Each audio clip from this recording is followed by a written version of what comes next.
Today, we will talk about absolute advantage. Absolute advantage is the ability of an individual, company, region, or country to produce a greater quantity of a good or service with the same quantity of inputs per unit of time, or to produce the same quantity of a good or service per unit of time using a lesser quantity of inputs than its competitors. This can be achieved by creating the good or service at a lower absolute cost per unit using a smaller number of inputs, or by a more efficient process. The concept of absolute advantage was developed by 18th-century economist Adam Smith to show how countries can gain from trade by specializing in producing and exporting the goods that they can produce more efficiently than other countries.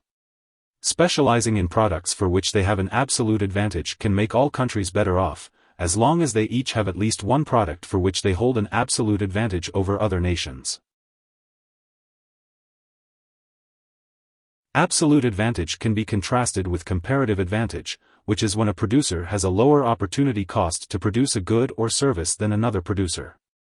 Absolute advantage leads to unambiguous gains from specialization and trade only in cases where each producer has an absolute advantage in producing some good. However, if a producer lacks any absolute advantage, they might still be able to realize gains from trade by specializing based on their comparative advantages.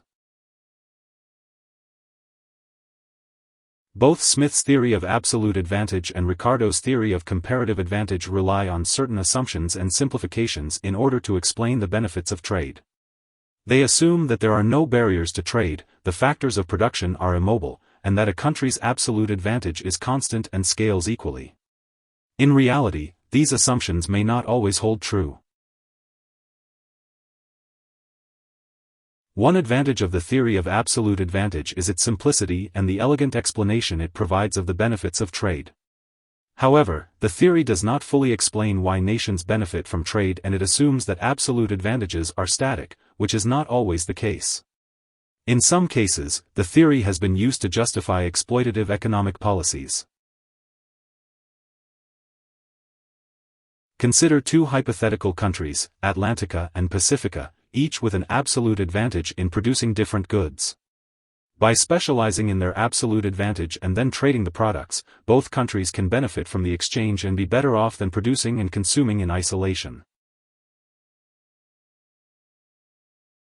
Absolute advantage is the ability to produce a product or service at a lower absolute cost per unit using a smaller number of inputs, while comparative advantage refers to the ability to produce goods and services at a lower opportunity cost, not necessarily at a greater volume or quality. A clear example of a nation with an absolute advantage is Saudi Arabia, a country with abundant oil supplies providing it with an absolute advantage over other nations. Here are two key takeaways. 1. Absolute advantage is when a producer can provide a good or service in greater quantity for the same cost, or the same quantity at a lower cost, than its competitors. 2. By specialization, division of labor, and trade, producers with different absolute advantages can always gain more than producing and consuming in isolation. Hope this would help. Thanks for watching.